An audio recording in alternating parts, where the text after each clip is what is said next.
జై గురుదత్త. ఆ, ఈ శీతోష్ణాలు సుఖదుఖాలు అనేవి వస్తూ పోతూ ఉంటాయి కాబట్టి వాటిని సహించమని చెప్పిన పరమాత్మ ఇక శాశ్వతమైన సత్యమైన పదార్థం ఏంటి అనేది మనకి ఇప్పుడు ఈ శ్లోకంలో చెప్తున్నారు. ఇదే భగవద్గీతలో సాంఖ్యయోగంలో 16వ శ్లోకం. నా సతో విద్యతే భావః నా భావో విద్యతే సతః ఉభయోరపి దృష్టోంతః త్వనయోస్తత్వదర్శిభిః. అర్జున, లేనిదానికి ఉనికి లేదు, ఉన్నదానికి లేకపోవట అనేది లేదు.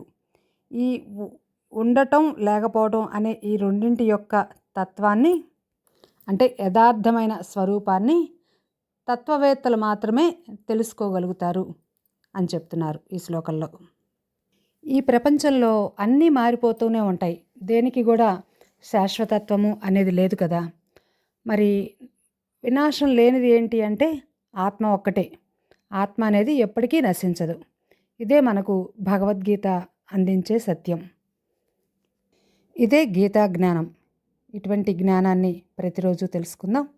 జై గురుదత్త, శ్రీ గురుదత్త.